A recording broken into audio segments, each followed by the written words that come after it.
Field Report. 47 Billions Research Station, Earth Observation Post-Alpha Subject, disturbing discovery regarding local dominant species.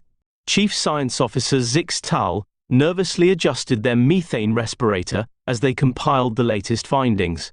The data couldn't be right. They had triple-checked the atmospheric analysis, yet the results remained the same.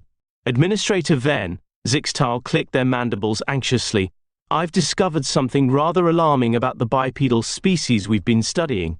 The administrator's crystalline eyes shifted from violet to a concerned amber. Proceed. They're breathing oxygen. Pure, corrosive, highly reactive oxygen. Zix Tal projected a holographic chart showing the human's respiratory process. They're not just tolerating it, they require it for survival. Their entire biological process depends on it. Administrator Venn's carapace paled. Impossible.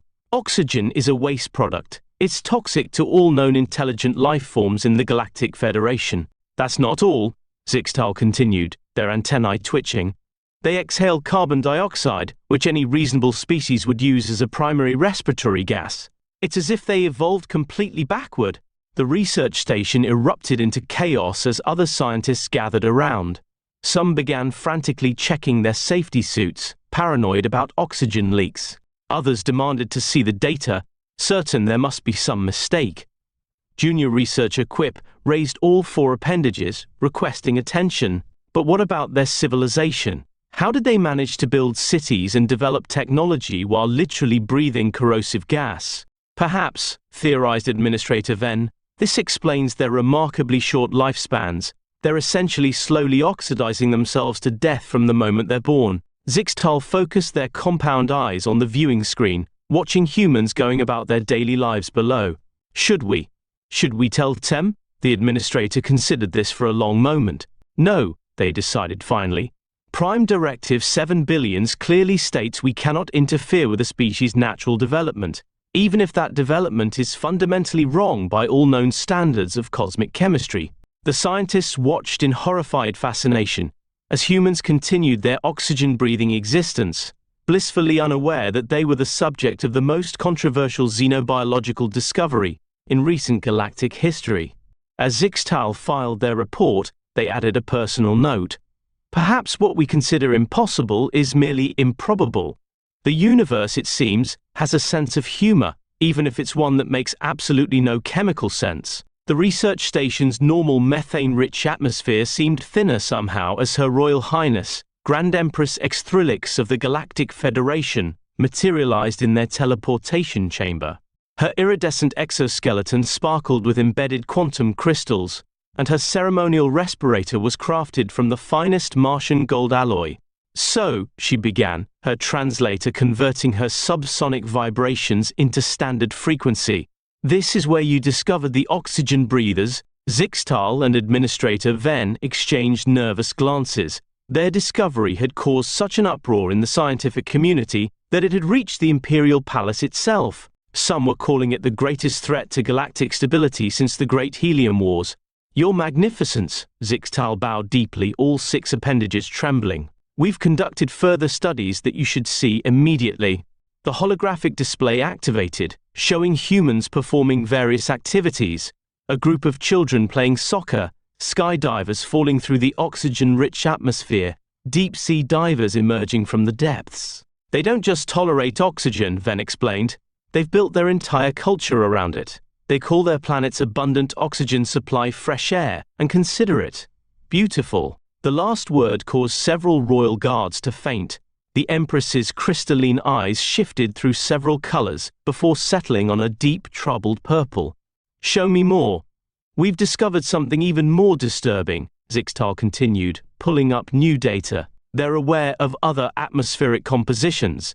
They've begun exploring space. Soon they might discover us and they might assume we're the aberration. The Empress finished, her voice resonating with concern. A species that treats the universe's most corrosive element as life-giving could destabilize the entire galactic understanding of biology. Suddenly, alarms blared throughout the station. Junior researcher Quip burst into the royal chamber, protocol forgotten in their panic. Your Magnificence, we've detected a critical situation. The humans. They're starting to theorize about extraterrestrial life, and their assumptions all center around finding other oxygen-breathing species. The Empress rose to her full height, her royal armor glinting under the station's lights. This cannot continue. The psychological impact on our people would be devastating. Imagine billions of sentient beings believing oxygen is normal. We must take action. But before she could announce her decision, a human space probe drifted past their cloaked station, its sensors active and searching. The chamber fell silent. Perhaps, the Empress said slowly, her voice carrying the weight of centuries of galactic wisdom, we have been approaching this wrong. Instead of seeing them as a threat, we should consider them a reminder. A reminder, Your Magnificence? Zixtal asked, that the universe is vast beyond our comprehension. If evolution can produce beings that breathe corrosive gas and call it air, what other impossibilities might actually be possible? The probe drifted closer. We will not hide, the Empress declared. Prepare for first contact, and someone please adjust the atmospheric shields. We're going to need to accommodate some oxygen breathers. Administrator Ven's exoskeleton nearly cracked from shock. But Your Magnificence, the protocols will be rewritten, she finished. After all, any species brave enough to breathe oxygen clearly has much to teach us about courage. As the station erupted into frenzied preparation, Zixtal made one final note in their research log. It seems the universe's sense of humor is about to become everyone's problem. May the sacred gases protect us all. The station's newly installed dual atmosphere chamber hummed as final preparations were made for humanity's first contact with galactic civilization. Empress Sixthrillix's decision had set off a chain reaction throughout the Federation's diplomatic corps, most of whom were still trying to process the concept of meeting with oxygen breathers. The human delegation will arrive in 15 minutes, Zixtal announced, checking the reinforced viewing screens. Below, a small group of Earth's representatives was being quietly transported to their location. Is everyone's panic suit properly sealed? Administrator Ven was busy trying to calm a group of hyperventilating junior researchers. Remember your training. Yes, they breathe oxygen. Yes, it's terrifying. No, they cannot exhale forcefully enough to rust your exoskeleton from across the room. The Empress, however, had greater concerns. Her private quantum communicator was buzzing with messages from the Galactic Senate. Half the Federation worlds were threatening to secede over her decision to reveal themselves to Earth. The other half were demanding exclusive rights to study human biology, seeing potential military applications in their bizarre respiratory abilities. Your Magnificence, her chief advisor whispered. The Methane Confederation is mobilizing their fleet. They're claiming that oxygen-breathing life forms are an abomination that must be contained. Before she could respond, junior researcher Quip burst in yet again. They were developing quite a habit for dramatic entrances. We have another problem. Our linguistic analysis was wrong. The humans don't just call oxygen fresh air, they've built entire industries around it. They have something called oxygen bars, where they consume extra oxygen for pleasure. Several royal guards promptly fainted again. The chief medical officer made a note to requisition smelling salts that worked in dual atmosphere environments. The Empress raised all four hands for silence. We cannot show weakness or disgust. We are about to meet beings who casually inhale the galaxy's most corrosive element. If they can face that daily reality with smile, we can manage to be diplomatic about it. Suddenly, the station's sensors detected movement. The human delegation had arrived early. Through the reinforced windows, they could see 5 humans in formal attire, looking surprisingly calm for beings about to make first contact. They're not wearing protective suits, someone screamed. That's because they don't need them, Zixtal reminded everyone. Remember the briefing. The Empress straightened her ceremonial respirator and moved toward the airlock. Begin atmospheric separation procedures. And someone wake up the honor guard. It doesn't look good to have them passed out during first contact. The humans entered through their side of the dual chamber. For a moment, both species simply stared at each other. Then, one of the humans smiled and waved. The gesture sent ripples of confusion through the alien delegation. Are they threatening us? A guard whispered. No, the Empress replied. I believe it's a greeting. Respond in kind. The entire alien delegation began awkwardly waving their various appendages, creating what looked like a methane-breathing seaweed forest in a strong current. The lead human stepped forward, cleared their throat, and spoke into the translator. "On behalf of Earth, we come in peace. We bring gifts of friendship and..." They held up a bottle, premium bottled oxygen water from the Swiss Alps. 3 more guards fainted. The Empress, however, maintained her composure. "On behalf of the Galactic Federation, we welcome you, brave oxygen breathers. Though your very existence challenges everything we thought we knew about life, perhaps that is exactly what our galaxy needs." As the formal introductions began, Zixtal made their final research note. First contact successfully established with oxygen-breathing life forms. Current count of fainting incidents, 32. Diplomatic crisis, pending. But most surprisingly, they brought oxygen as a gift. The universe's sense of humor remains undefeated. "They do what with the oxygen?" screamed Chief Biological Officer Katix, their tentacles curling in horror as they watched the human military demonstration. Before them, Navy SEALs were performing underwater breathing exercises, while nearby, Air Force pilots demonstrated high-altitude oxygen mask procedures.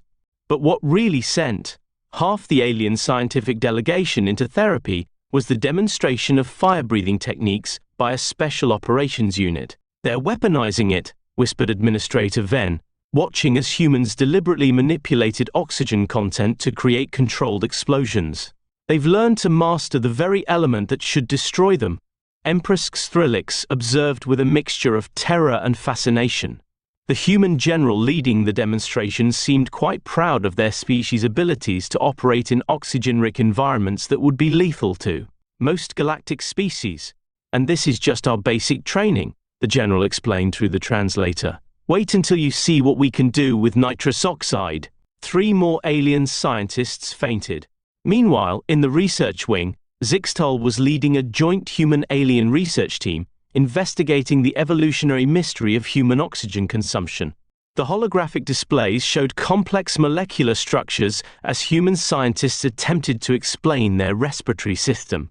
"You see," Dr. Sarah Chen, the lead human biochemist, explained, "our cells actually use oxygen to generate energy through a process called cellular respiration. The oxygen serves as the final electron acceptor in our electron transport chain, helping to produce ATP."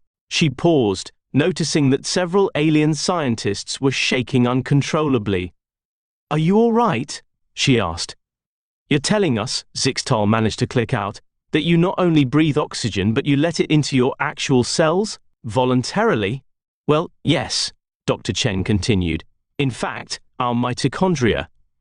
The powerhouse of the cell uses oxygen?" Junior researcher Quip screamed before falling into a dead faint. The Empress, who had joined the research presentation, raised an interesting point. "But surely this is inefficient. Our methane-based cellular processes..."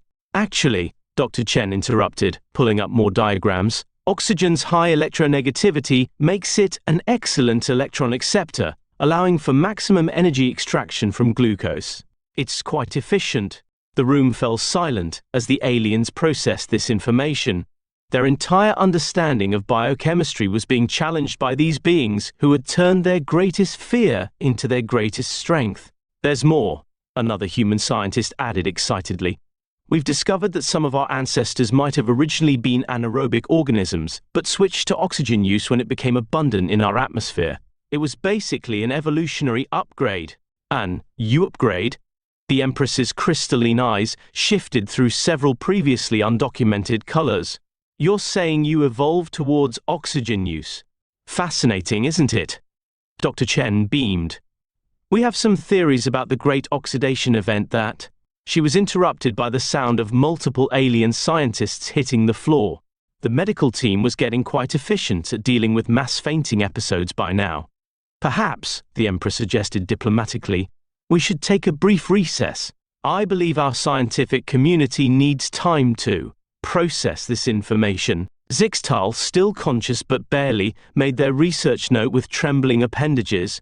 "Day 45 of human contact, they've revealed that oxygen isn't just their breath, it's their power source. Their military has weaponized it, their cells embrace it, And worst of all, they're proud of it, beginning to suspect humans are either the most brilliant or most insane species in the galaxy.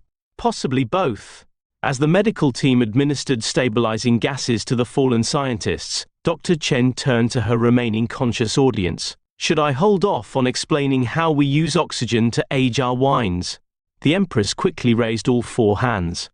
Perhaps save that for next week's cultural exchange. I believe we've had enough. Revelations for one day. The station's emergency teleportation pad blazed to life 3 times in rapid succession, materializing the imposing figures of the royal delegates from the 3 ancient systems. Their ceremonial armor, designed to intimidate, gleamed under the station's lights. Before anyone could process their arrival, a 4th teleportation signature appeared. The entire station went silent. Grand Archon Valthrix of the Research Corps stepped forth, their legendary quantum crystal exoskeleton pulsing with colors that hadn't been seen since the founding of the Federation. The Research Corps, the true power behind the galaxy's technological advancement, rarely intervened in political matters. Your arrival wasn't scheduled, Administrator Venn began. Silence, commanded Delegate Ixthor of the Methane Worlds. We are here to determine if these oxygen breathers pose too great a risk to galactic stability. The Council has voted, started another delegate. The Council, Valthrix interrupted, their voice resonating with ancient authority, answers to the Research Corps in matters of scientific significance. Or have you forgotten who gave you the very technology that built this federation? Just then, Dr. Chen burst into the chamber, completely ignoring the political tension. You all need to see this immediately. She activated the main holographic display, showing a revolutionary experiment her team had just completed. The display showed something impossible, a hybrid energy system combining both oxygen and methane processes. We discovered that by carefully controlling the interaction between oxygen and methane, she explained, we can create a synthesis that's more efficient than either system alone. It's like a biological yin and yang. Zixtal's scientific instruments nearly overloaded from the readings. But that's impossible, Dr. Chen smiled. Just like breathing oxygen should be impossible? Grand Archon Valthrix moved closer to the display, their ancient eyes analyzing the data. In all our millennia of research, we never considered harmony between the elements we feared and those we embraced. The royal delegates began to protest, but Valthrix raised their crystalline appendage. I have made my decision. War is never going to happen because the Council answers to me, and from what I have gathered, we can benefit one another more than fighting one another. But the traditions, one delegate started. Traditions, Valthrix countered, that were based on fear and ignorance. Look at what these humans have shown us in mere days. They've mastered what we feared. They've weaponized what we fled from. And now, they've shown us how to bridge what we thought was an unbridgeable gap. The Empress, who had been quietly observing, stepped forward. Then what do you propose, Grand Archon? Valthrix turned to address all present. A new era, a joint research initiative between our species. Imagine their mastery of oxygen combined with our command of methane. The possibilities are infinite. Dr. Chen raised her hand tentatively. Actually, we've already started some preliminary designs for dual atmosphere ships that could. 3 royal delegates fainted simultaneously. Perfect, Valthrix declared.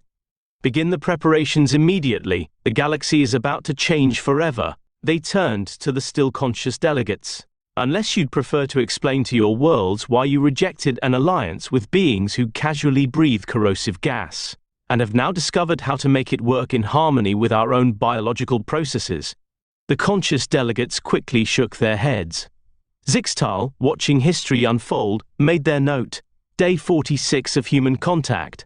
Discovered that the only thing more shocking than oxygen-breathing life forms is oxygen-breathing life forms who just solved the galaxy's oldest biological paradox. Beginning to suspect humans aren't just surviving despite breathing oxygen, they're thriving because of it. The Research Corps seems to agree. Now, if someone could just revive the royal delegates, should I tell them about our plans for triple atmosphere exploration vessels? Dr. Chen whispered to Grand Archon Valthrix.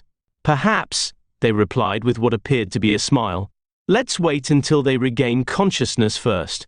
The council chamber's emergency broadcast was interrupted by a blinding light that seemed to bend reality itself. The furious council members, who had been voting to authorize military action against Earth, fell silent as the air itself began to shimmer with ancient power. They appeared without warning or announcement, the Sheathelian royal family, not seen in open court for 10,000 years. Their crystalline forms shifted between states of matter, their bodies equally comfortable in oxygen or methane atmospheres. Leading them was High Queen Arathex, whose very presence caused the quantum-enhanced recordings to glitch. "How dare you?" began First Counselor Ixtir, but his voice died in his throat as High Queen Arathex raised a single shimmering hand. "How dare we?" Her voice resonated in both oxygen and methane frequencies simultaneously. "How dare you? We who watched your species crawl from the methane seas, we who guided the galaxy's evolution, we who have waited eons for another species to prove worthy of the truth." The council members trembled as the full Sheathelian royal court materialized around them, beings of living crystal who could transmute their own molecular structure at will. "Your Eternal Majesty," Empress Ixtrilix bowed deeply, "we had no knowledge of our involvement." "Of course not." High Queen Arathex smiled, her form shifting like quicksilver. "We have watched and waited. When humanity emerged, breathing the very element you feared, we knew the time approached. When they mastered it, we grew hopeful. And now that they've discovered synthesis between oxygen and methane, they are ready," completed Prince Sheathor, his form rippling between states. "As we once were eons ago, before we transcended the need for a single atmospheric dependency." The council members watched in shock as the Sheathelians demonstrated their power, shifting seamlessly between oxygen and methane breathing, their crystalline forms adapting instantly. "The council," High Queen Arathex declared, "is hereby dissolved." With a gesture she erased 10,000 years of bureaucratic structure. "In its place, we will build something new, something that bridges all atmospheric divides, and humanity will have a seat at its center. But first," she turned to the human delegation, "we must see this Earth of yours, this cradle of oxygen-breathing life that produced beings capable of such adaptation." Dr. Chen, somehow maintaining her composure, stepped forward. "We would be honored to host the Sheathelian court, though, you might want to warn people about the whole reality-bending entrance thing. We don't want to cause a panic." High Queen Arathex laughed, a sound that sent ripples through both oxygen and methane atoms. "Your species faces the unknown with humor. Yes, you are indeed ready." The former council members were teleported to various remote research stations, their punishment for choosing fear over progress. In their place, holographic interfaces appeared, showing plans for a new galactic assembly, with chambers adapted for all atmospheric preferences. Zixtal, witnessing everything, made their final note of the day, reality update. Discovered that the most powerful beings in the galaxy can breathe both oxygen and methane. They appeared just to stop a war and restructure galactic society. Also, they're coming to Earth for a visit. Starting to think our fear of oxygen might have held us back a bit. In related news, respiratory therapy appointments are now booked solid for the next 3 cycles. Should we tell them about Earth's multiple atmospheric layers now? Dr. Chen whispered to High Queen Arathex. "Let them adjust to one revelation at a time, dear," the Queen replied, her form shimmering with amusement. "Though I must admit, I'm quite looking forward to experiencing this mountain air I've heard so much about." The Sheathelian royal fleet materialized in Earth's orbit, their ships changing composition to match each atmospheric layer they passed through. Below them, humanity watched in awe as the crystalline vessels scattered rainbow refractions across the sky, a display visible from every continent. High Queen Arathex stood on the observation deck of her flagship, breathing in Earth's oxygen-rich atmosphere with visible pleasure. Exquisite. The nitrogen balance is particularly charming, but the real shock came when they detected the signals. Countless signals, emanating from all corners of the galaxy. "Your Eternal Majesty," Prince Sheathor called out, his form rippling with excitement. "We're receiving transmissions from everywhere. Other oxygen-breathing species, thousands of them. They've been hiding, just like us." The revelation shook the galaxy. From the methane seas of Proxima b to the carbon dioxide caves of the Andromeda Arm, species began emerging from hiding. Some breathed oxygen, others methane. Some, like the Sheathelians, had evolved to breathe multiple gases. All had been waiting for this moment. "Did you know about this?" Dr. Chen asked High Queen Arathex, watching as the galactic map filled with new life signatures. "We suspected," the Queen smiled, her crystalline form refracting Earth's sunlight. "The galaxy is too vast for Earth to be the only oxygen-breathing world." Fear of the old council kept many in hiding. But now, the next few weeks transformed galactic society. The new Galactic Assembly headquarters was constructed in Earth's orbit, a massive structure with distinct atmospheric zones and adaptation chambers. Species that had never met began collaborating, sharing technologies that had developed in isolation for millennia. Zixtal, now appointed as Chief Xenobiological Officer of the new assembly, could barely keep up with the discoveries. The Oxygen Collective of the Carina Nebula revealed ships powered by controlled oxidation reactions.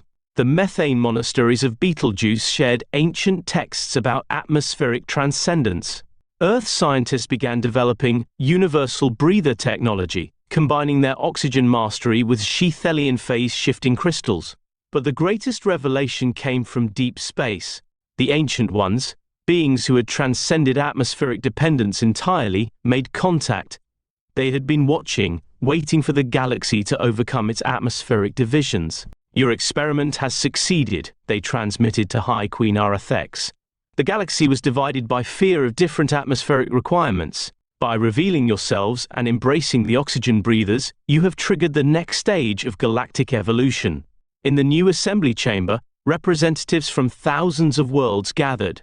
Some wore environmental suits, others shifted form at will, but all were equal. High Queen Arathex addressed them. "For too long we let our differences in breathing divide us. Earth showed us that what we feared could be mastered. The Sheathelians proved it could be transcended. And now, we all demonstrate that diversity of breath brings strength to the galaxy." Dr. Chen, sitting in humanity's new assembly seat, leaned over to Zixtal. "Should we tell them about our plans for plasma breathing experiments?" Zixtal, who had finally gotten used to oxygen exposure, simply laughed. "Let's save something for next week's session. Though I must admit, after everything we've seen, I doubt anything could shock me anymore." Just then, a delegation of pure energy beings materialized in the chamber, announcing their interest in joining the assembly. "I stand corrected," Zixtal sighed, reaching for their now familiar fainting couch. "The galaxy, it seems, never runs out of surprises." High Queen Arathex watched it all with satisfaction, her form shifting through all known atmospheric preferences in celebration. The age of division was over, the age of universal breathing had begun. And somewhere in the vast chamber, someone was already planning the first multi-atmospheric Olympic Games. The message came at 3:47 a.m. Earth Standard Time, causing every alert system in the Galactic Assembly to activate simultaneously. Dr. Chen's holographic projection appeared before the emergency session, her image flickering with barely contained excitement. "It worked," she announced, her voice trembling. "All 3 experiments, they all worked." Even the normally composed High Queen Arathex's crystalline form rippled with shock. "All 3? Simultaneously?" The chamber's massive display activated, showing live feeds from Earth's multi-atmospheric research facility. In 3 separate chambers, human test subjects were breathing normally, one in pure plasma, another in pure methane, and a third in pure hydrogen. "Impossible," shouted a methane-breathing delegate. "It took our species millions of years to master one atmospheric type." Dr. Chen's hologram smiled.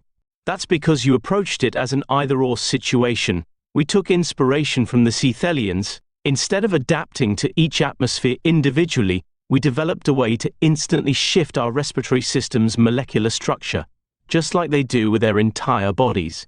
The test subjects demonstrated, switching between atmospheric chambers with ease, their lung tissue visibly transformed, crystalline structures forming and dissolving as needed.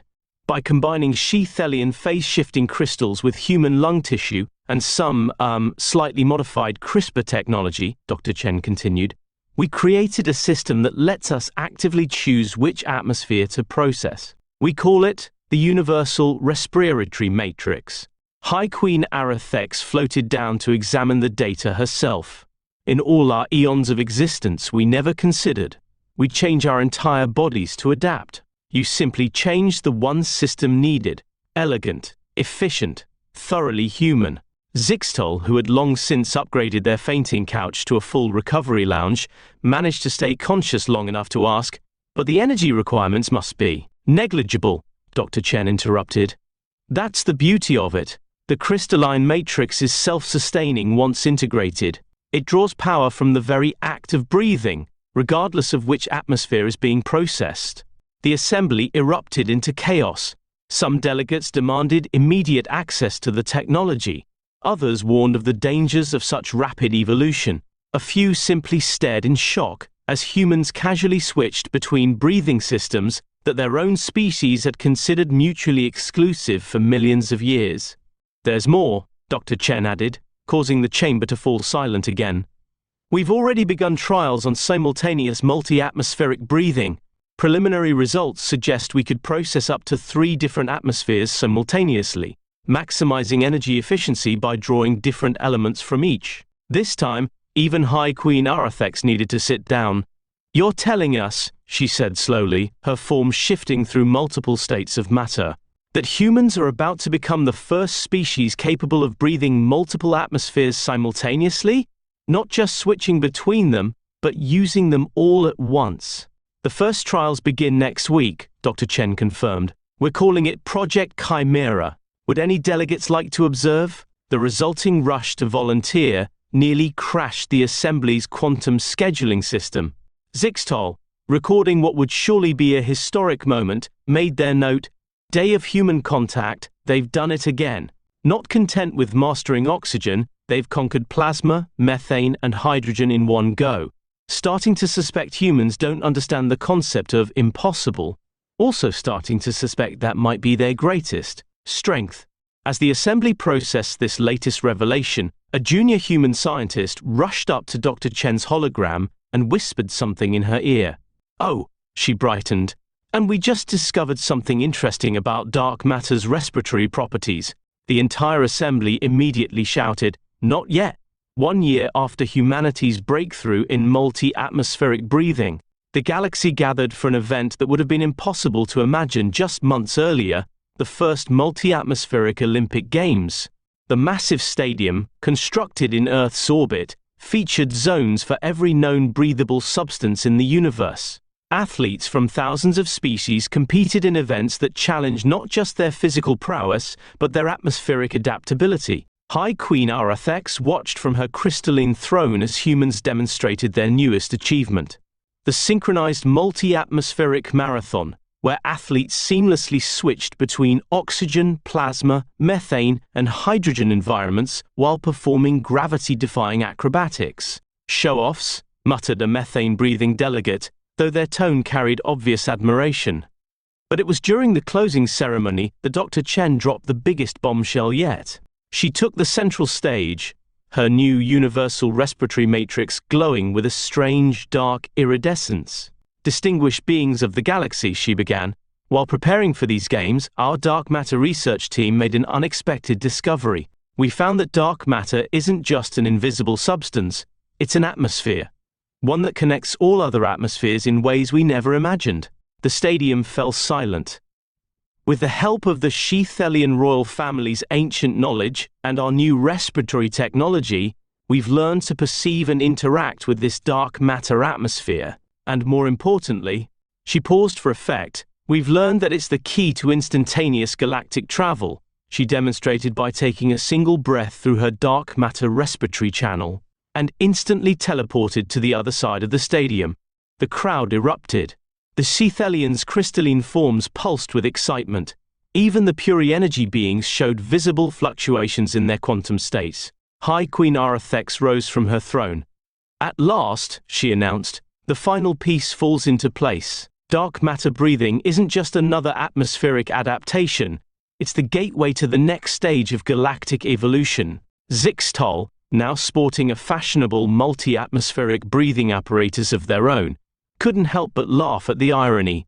To think, they mused, we once feared oxygen breathers. Now we're all breathing dark matter together. The ceremony concluded with a spectacular display, representatives from every species, breathing every possible atmosphere, joined in a synchronized dark matter breath. For a moment, the entire stadium shifted through dimensions, offering a glimpse of the universe as it truly was, all atmospheres, all matter, all beings connected in a cosmic dance of breath and life. Dr. Chen, back at her original position, smiled at the assembled galaxy. And this is just the beginning. We've detected some interesting readings from what we're calling string theory atmospheres, one revelaton at a time. The entire stadium shouted in unison before breaking into interspecies laughter. As the celebration continued, Zixtal made their final ever research note. Final day of human contact, they started by breathing oxygen. They ended by mastering dark matter. Along the way, they taught the galaxy that our differences in breathing weren't barriers to be feared, but gateways to be explored. Also, they're already planning the second multi-atmospheric Olympics. May the universe help us all. The ancient ones, watching from their higher dimension, nodded in approval. The experiment had succeeded beyond their wildest expectations. The galaxy had learned to breathe together in all possible ways. And somewhere in a quiet corner of the stadium, a human child was asking their parent a simple question: what do you think we'll learn to breathe next?